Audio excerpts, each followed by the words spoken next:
Le puse como título a esta reflexión: ten cuidado de tu corazón, ten cuidado de ti mismo. Amén. Siempre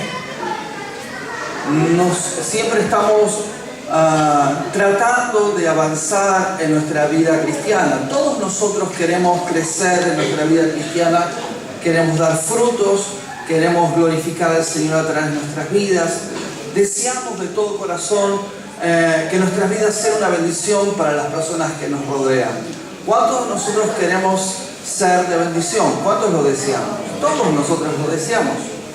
Sin embargo, y a pesar de que a ninguno de nosotros nos gusta fracasar, o fallar, o errar en el camino, o apartarnos de la voluntad del Señor, constantemente tenemos que estar ordenando nuestros pasos y ordenando nuestras vidas, porque constantemente tendemos a alejarnos del plan y del propósito de Dios para nosotros. Todo el tiempo estamos luchando con un enemigo. Y cuando hablamos de nuestra lucha con un enemigo, en realidad creo, mis hermanos, que nuestro peor enemigo, nuestro peor adversario, no está en el mundo, que nuestro peor adversario y nuestro peor enemigo no está alrededor nuestro. Nuestro peor adversario y nuestro peor enemigo está dentro nuestro. Y dice Jeremías capítulo 17, versículo 9, acerca de este gran enemigo que nosotros tenemos. Dice así, Jeremías 17, versículo 9. Dice este pasaje muy conocido, dice: engañoso es el corazón más que todas las cosas y perverso, ¿quién lo conocerá? ¡Wow! No se anduvo con vueltas Jeremías, ¿no? Dice: nuestro corazón no juega malas pasadas, nuestro corazón no se engaña, porque nuestro corazón es perverso. Nuestro corazón se rebela contra los planes de Dios. Nuestro peor enemigo es nuestro corazón. Uno de los grandes desafíos que nos presenta la vida es luchar contra ese enemigo, contra nuestros sentimientos, contra nuestro corazón. Aquí el profeta Jeremías nos advierte sobre lo peligroso que es hacer lo que sentimos en nuestro corazón, porque no siempre nuestros deseos encajan perfectamente con la voluntad de Dios para nuestras vidas. Es más, generalmente nuestros sentimientos o nuestros deseos generalmente no encajan dentro de la voluntad perfecta del Señor. No siempre. ¿Cuántas veces sentimos ganas de orar? No siempre. Es más, son más las veces que no tenemos ganas de orar que las que tenemos ganas de orar. ¿Cuántas veces tenemos ganas de predicarles a otros de Cristo? No siempre. Son más las veces que queremos callarnos que hablarles a otros del amor del Señor. ¿Cuántas veces sentimos deseos de hacer morir nuestra carne para que viva el Espíritu? Es una lucha constante. Durante nuestro paso por la tierra tendremos que luchar permanentemente con el sentir y el deber, entre lo que siento y lo que debo. Y siempre que el sentir esté por encima del deber, saldremos perdiendo, porque la carne obtuvo nuevamente su victoria. El apóstol Pablo, un hombre consagrado al Señor, grandemente usado por Dios, lo tenía bien claro este conflicto espiritual, y él por eso era tan efectivo en la obra del Señor. Y él decía en Romanos capítulo 7, versículo 19 al 20: porque no hago el bien que quiero, sino el mal que no quiero, eso hago. Y si hago lo que no quiero, ya no lo hago yo, sino el pecado que mora en mí. ¿Cuántos de nosotros queremos que nos vaya mal en las finanzas? Queremos que nos vaya mal en nuestras vidas personales, en nuestra vida familiar. ¿Cuántos de nosotros queremos que nuestra vida espiritual sea una vida mediocre? Ninguno. Eso es lo que está diciendo el apóstol Pablo. No quiero que me vaya mal, no quiero hacer las cosas mal.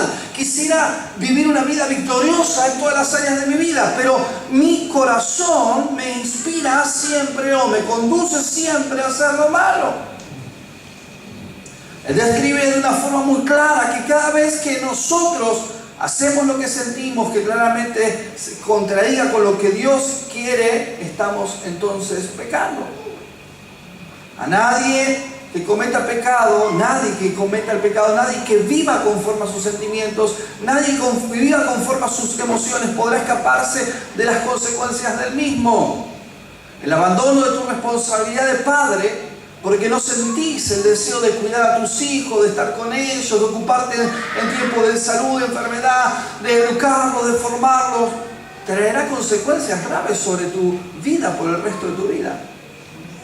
Hace mucho tiempo, estoy hablando de hace más de 18 años atrás, no tanto como 18, pero 16 años atrás, con Natalia estábamos muy preocupados porque nuestra primera hija, Evelyn, era muy rebelde, 2 años y era tremendamente rebelde. Y teníamos problemas serios, ustedes se ríen, pero eran serios. Nuestra paternidad estábamos con un conflicto porque era, por ejemplo, de querer bañarla y cuando la estábamos, le enjabonábamos la cabeza y le queríamos lavar, sacar la espuma a la cabeza, empezaba a llorar a los gritos y a pegar y a patalear y te mordía. Y cuando se encaprichaba que quería subir una cosa a la mesa, no había forma, hasta que no ponía eso a la mesa, no paraba. Y era extremadamente obstinada y terca. Entonces, obviamente, hay 2 opciones. Una es decir, bueno, déjala, que no llore, que haga lo que quiera. Y la otra era trabajar sobre eso para ayudarla, que esa terquedad, obstinación, la encauzara para cosas buenas, porque entonces podría alcanzar grandes cosas a lo largo de su vida. Y me acuerdo que hablamos con una psicóloga cristiana, una hermana, y nos dijo, lo que no modificase en la niñez, se potencia en la adolescencia. Lo que no trabajase en su vida ahora cuando es pequeño, lo que no moldease en su vida ahora que es pequeño, cuando sea adolescente va a ser el doble. Entonces tenés que cambiarlo ahora a ese patrón de conducta equivocado en ella. Y nos costó muchísimo, porque a ningún padre le gusta pegarle un chirro a su hijo, o ponerlo en penitencia, o disciplinarlo. Pero dice la Biblia que el padre que ama a su hijo lo corrige, lo disciplina. Como Dios corrige y disciplina a sus hijos, nosotros tenemos que disciplinarlos. Y está comprobado por los psicólogos que en el ranking de las cosas que más dañan a los niños, lo primero que más daña a los niños es el abuso sexual. ¿Sí? Eso marca su vida para siempre. Lo segundo es la violencia o el maltrato. Y lo tercero es la falta de límites.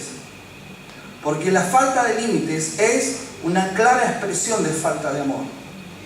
Porque no me ocupo de lo que realmente no me interesa. Si yo amo a mi hijo, tengo que corregirlo. Cuando lo corrijo de pequeño, los problemas son pequeños y se pueden solucionar. Pero cuando ya son grandes, los problemas son grandes. El abandono de nuestros padres en su vejez también traerá grandes consecuencias sobre nosotros. ¿Quién tiene ganas de cuidar a su papá cuando está senil, o cuando se hace encima, o cuando no puede higienizarse? ¿Quién tiene ganas de ocuparse de los viejos, de los ancianos? Pero sin embargo la Biblia dice, honra a tu padre y a tu madre, para que tengas larga vida, para que Dios te bendiga en la tierra que te ha dado. No siempre los deseos acompañan el deber. No siempre nuestros sentimientos o deseos acompañan el deber de un cristiano. El consumo de sustancias que perjudican tu salud, la infidelidad, la falta de integridad en tus negocios. Cada vez que dejes a Dios afuera en una decisión de tu vida, el único que podrá apoyarte ante esa decisión es el diablo. No esperes que Dios esté contigo y te acompañe cuando decidas hacer algo que no va de acuerdo a la voluntad de Dios para tu vida. Nunca esperes que Dios apruebe o cambie su palabra para poder conformarte o para poder apañarte en tu capricho o en tu pecado. Lo que Dios dice que está mal hoy, va a decir que está mal mañana y va a decir que está mal por la eternidad. Ten mucho cuidado de tu corazón, querido hermano, y pídele a Dios con rigurosidad que lo examine cada día. El salmista David, un hombre que sabía que sus emociones constantemente lo apartaban y lo alejaban del propósito y plan de Dios para su vida, y que por causa de sus emociones se convirtió en un asesino. Por causa de sus emociones tuvo que llorar y sufrir la muerte de un hijo. Él decía así: examíname, oh Dios, y conoce mi corazón. Pruébame y conoce mis pensamientos, y ve si hay en mí camino de perversidad y guíame en el camino eterno. A muchas personas les encanta la Biblia porque ella está llena de palabras de seguridad, promesas, aliento. En ella podemos encontrar sanidad para nuestra alma. Isaías 53 habla de que el Señor por la llaga de Cristo somos sanados, pero no solo está hablando de nuestra sanidad física, también está hablando de nuestra sanidad emocional. Para Dios no hay nada imposible. Estamos llenos de testimonios de personas que estaban enfermas espiritualmente, que estaban enfermas psiquiátricamente, y que el Señor las sanó y las hizo libres de depresiones, las hizo libres de esquizofrenia, de un cuadro de bipolaridad. Hemos escuchado cientos y miles de testimonios de cómo Dios restaura la mente de las personas, las cambia para siempre. Hemos visto cómo Dios sana enfermos. Hemos visto sanidades maravillosas de Dios. Cáncer, personas con SIDA, que se le negativizó el SIDA. Hemos visto enormes bendiciones, quistes que desaparecieron, tumores que desaparecieron. Lo hemos visto. Y nos alienta porque la palabra de Dios es real. Promesas para una vida plena y victoriosa en nuestra finanza. Promesas en las cuales Dios promete reprender por nosotros al devorador, para que lo que nosotros logremos con nuestro esfuerzo alcance una productividad maravillosa y sorprendente, multiplicando lo pequeño, haciéndolo grande. Ella nos conduce a la salvación porque nos conduce a Jesús, que es el camino, la verdad y la vida. La palabra de Dios de tapa a tapa está llena de recursos valiosos que nos inspiran a poder vivir una vida victoriosa y plena en el Espíritu. Pero también la palabra de Dios contiene advertencias a las que hay que prestarle mucha atención. Al igual que la nación de Israel en el desierto, la iglesia a lo largo de la historia ha tenido personas que se caracterizaron por sus desobediencias. Y Dios dejó claramente expresadas las consecuencias que cada uno de esos hombres a lo largo de la historia tuvieron que afrontar por causa de sus desobediencias.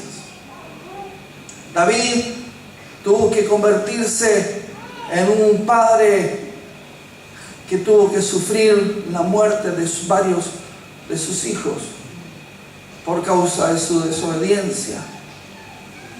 3 de sus hijos murieron por causa de su irresponsabilidad como padre. Tremendo, ¿no? El primero porque muere por causa de su pecado con Betsabé, como un juicio, castigo de Dios. El segundo porque, cuando uno de sus hijos violó a su hija, en vez de tomar cartas en el asunto, hizo de cuenta que no pasó nada. Y su hijo Absalón, para vengar la violación de su hermana, lo mató. Y después la muerte de Absalón en las manos de su jefe del ejército por causa de su rebeldía contra su padre y su enojo. A veces nosotros vemos las grandezas de David, pero olvidamos los fracasos de él. Y vemos en su vejez que, habiendo tenido muchas mujeres, porque en aquel tiempo se podía tener muchas mujeres, y habiendo tenido muchos hijos, cuando ya era un viejito, un anciano, tuvieron que contratar una tsunamita para que venga y le caliente los pies y lo atienda en la cama, porque nadie se quería hacer cargo de él en su vejez. nadie lo amaba y estaba dispuesto a estar al lado de él en su vejez. Las consecuencias. Podemos ver las consecuencias que tuvo que afrontar Pedro por causa de su pecado. Podemos ver las consecuencias que tuvo que afrontar Moisés por enojarse y pelear contra Dios y golpear con dureza la piedra. No entró a la tierra prometida. Podemos encontrar claramente expresada en la palabra de Dios que nuestro pecado siempre trae consecuencia, y quien quiera esquivarlas o evitarlas no podrá huir de ellas. No puede huir de ellas. Jesús dijo que aunque muchos le llaman Señor, la prueba de la salvación se demuestra por una vida de obediencia al Señor. Mateo 7, 13 al 23, después lo lee en su casa, anótelo si quiere. Pero habla claramente de esto. Dice cosas como: ¿puede los espinos dar abrojos, los espinos dar uvas, o los abrojos dar higos? ¿Puede un árbol que naturalmente es espino dar uva, o que naturalmente es abrojo dar higos? Eso es imposible. Y dice cosas como: es imposible que alguien que dice ser cristiano no dé fruto de cristiano. Si el cristiano da fruto de cristiano. ¿Y cuáles son los frutos del cristianismo? Claramente uno de ellos es la obediencia, es la santidad, es la sujeción, es el amor al prójimo, es la misericordia, es la piedad, la mansedumbre, la fe, la templanza. Es muy fácil detectar el fruto de la salvación o la falta de la misma en una persona. Segunda Timoteo, hablando de la gente que realmente no tiene a Cristo en su corazón, dice en Segunda Timoteo capítulo 3, versículo 1 al 6: también debes saber esto, en los postreros días vendrán tiempos peligrosos, porque habrá hombres amadores de sí mismos, avaros, vanagloriosos, soberbios, blasfemos, desobedientes a los padres, ingratos, impíos, sin afecto natural, implacables, calumniadores, intemperantes, crueles, aborrecedores de lo bueno, traidores, irrespetuosos, infautos, amadores de los deleites más que de Dios, que tendrán apariencia de piedad, pero negarán la eficacia de ella. A estos evita, porque de estos son los que se meten en las casas y llevan cautivas a las mujercillas cargadas de pecado, arrastrados por diversas concupiscencias. Podrán tener apariencia de piedad, pero si no hay fruto del Espíritu, no hay salvación. A menudo se involucra en conflictos y disensiones en la iglesia porque no tiene fruto del Espíritu. Por asistir a convicción del pecado del Espíritu Santo, se siente incómodo cuando alguien predica y hace una invitación al arrepentimiento para salvación. A veces prefiere el papel de espectador y es reacio a involucrarse o asumir su compromiso con Dios y su iglesia porque no tiene un encuentro verdadero con el Señor. Si está sirviendo en la iglesia, puede sentirse frustrado o frustrada porque trata de hacer la obra sobrenatural de Dios sin el poder del Espíritu Santo. El propósito de la advertencia de Dios no es para que juzguemos la salvación de los demás, más bien Él quiere que nos hagamos un análisis a nosotros mismos y guiemos entonces a otros a un encuentro con el Señor. Por eso dice la Biblia: pruébese cada uno a sí mismo.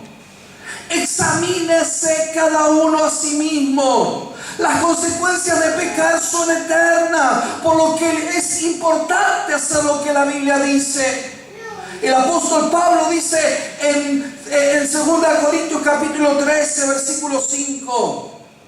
Examínense ustedes mismos y vean si permanecen en la fe. Pónganse en la prueba ustedes mismos. ¿O acaso ustedes mismos no se conocen? ¿Acaso no saben que Jesucristo está en ustedes a menos que no hayan pasado la prueba? Pidámosle a Dios, mis hermanos, que nos permita dirigir a otros a Jesús.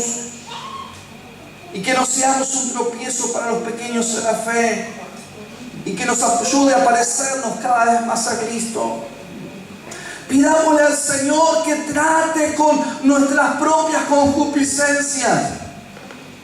¿Qué son las concupiscencias? Porque me contaba siempre el pastor Paniagua, que fue mi pastor, que hoy está en la presencia del Señor. Él contaba que un abuelito en la iglesia allí en Tartagal, en Salta, él era originario de Salta, Tartagal. Como siempre nos gusta utilizar palabras difíciles en la oración y a veces no las entendemos, él decía que el abuelito oraba y le decía: Señor, dame más concupiscencia. ¿Qué es concupiscencia? Es esa naturaleza pecaminosa, eso que a vos te seduce del mundo y del pecado, que a otros tal vez no, pero son tus debilidades. Son tus puntos débiles, que no son los mismos que los de otros. Somos distintos. El diablo sabe cómo tentarme a mí en cosas que tal vez con usted no daría ningún resultado. Y sabe cómo tentarlo a usted en cosas que tal vez conmigo no daría ningún resultado. Sabe que algunos son fáciles para enojarse, otros que son lujuriosos. Sabe que otros que son mentirosos, sabe que otros son amadores de sí mismos, vanagloriosos, sabe que otros son envidiosos, calumniadores. Conoce nuestras debilidades. Pidámosle a Dios que examine nuestro corazón.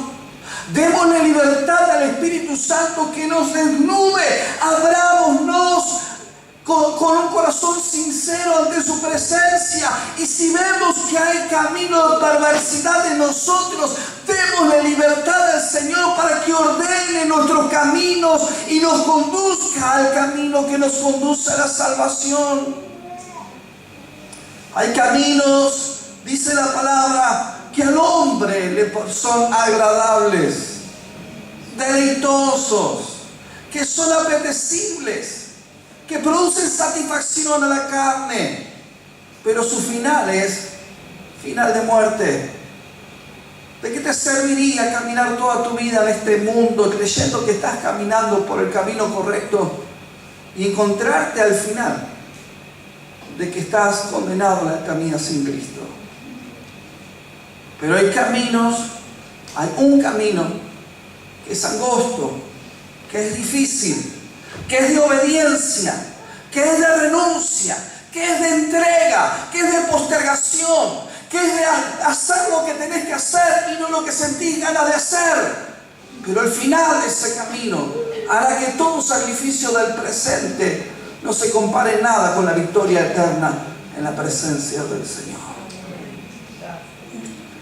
Eso mismo fue, mire, yo quiero decirle algo: el Señor jamás le pediría a usted que haga algo que Él no hizo primero por usted. Jamás le pediría a usted que renuncie a su corazón y a sus emociones si Él no estuvo dispuesto primero a morir a sus emociones por amor a usted. Él no quería ser azotado, escupido, maltratado, humillado, avergonzado, crucificado y morir agónicamente, como lo hizo, cargando el pecado de cada uno de nosotros.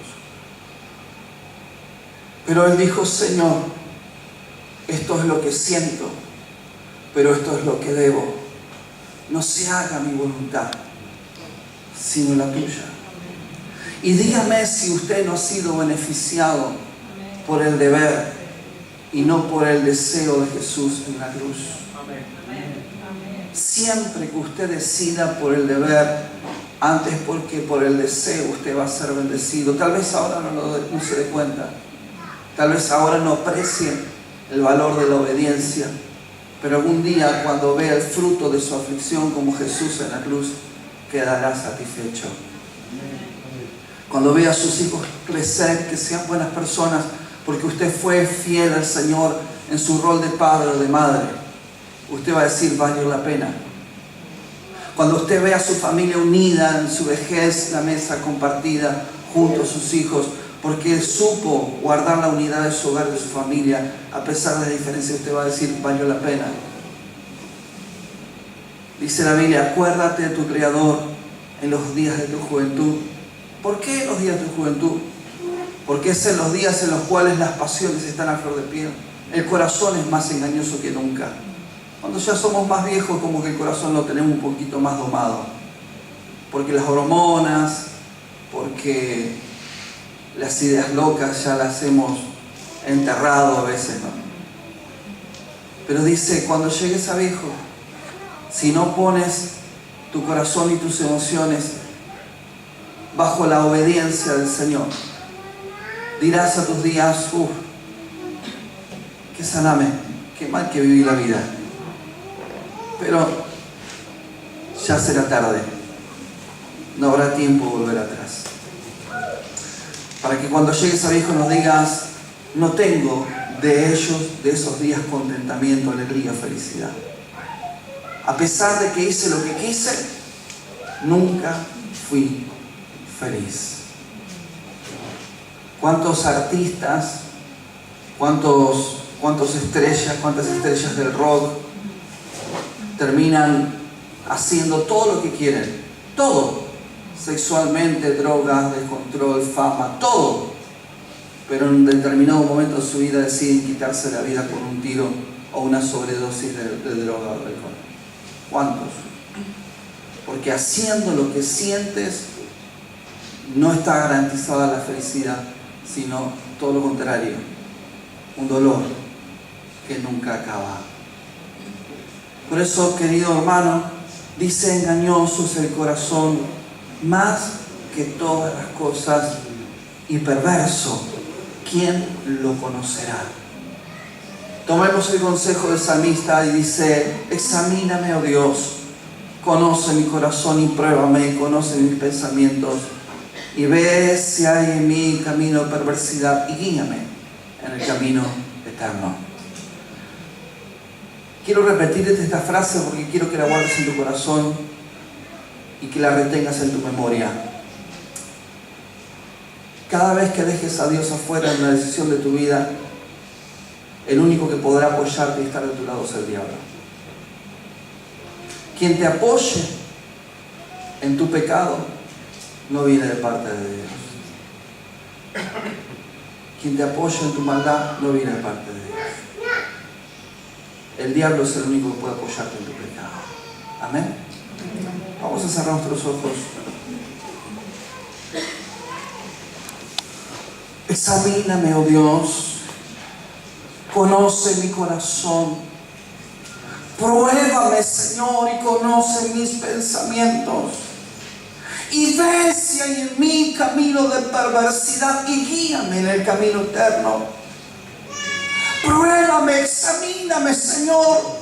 Escudriña lo más profundo de mi ser, Señor. Revélame los planes de destrucción del diablo para mi vida. Muéstrame el futuro de miseria que el diablo ha planificado. Señor, ante hoy un presente de felicidad o de extremos, Señor, en los que tu presencia no está conmigo, donde tu presencia no me acompaña, donde tu presencia, Señor, no irá conmigo. Muéstrame las consecuencias de alejarme y desviarme de tu camino. Muéstrame, Señor, revélame aún en sueños, Señor, a lo que me conduce mi corazón lejos de ti. Y no permitas, Padre, que de ningún modo escoja hacer lo que siento por encima de lo que debo. Que mi corazón, Señor, que es engañoso y perverso y que me conduce al pecado constantemente, se sujete a la voz de tu Espíritu Santo. Como el apóstol Pablo, tantas veces me encuentro haciendo lo que no debo. Corrige mis pasos. Corrige mis caminos. Líbrame de ser de tropiezo para pequeños en la fe. Líbrame, Señor. Yo quiero dar frutos en mi vida de mi fe. Quiero que mi obediencia demuestre mi entrega hacia ti. Quiero que mi fe en ti y en tus planes demuestre mi entrega hacia ti. Quiero que la mansedumbre, la templanza, la misericordia, la bondad demuestren mi fe y mi entrega hacia ti, Señor. Escudriñame, Jesús. Pruébame, Señor. No sea que yo, creyendo estar caminando por el camino angosto que me conduce a la vida, esté transitando por el camino ancho que me conduce a la muerte. Pruébame, examíname, Señor, y corrígeme y guíame en el camino eterno. Te lo pido en el nombre de Jesús. Amén, Señor, y amén. Por tanto, pruébese cada uno a sí mismo. Examínese, dice el Señor. Amén. Dele, anímese a esto. Dele libertad al Espíritu Santo para que lo examine, para que lo pruebe, para que lo escudriñe y para que le revele cómo está su corazón. Amén. Y si el Señor le muestra qué cosa que usted tiene que entregar y renunciar, corra a hacerlo. No va a su responsabilidad, porque entonces va a ser bendecido por el Señor. Amén. Que Dios le bendiga.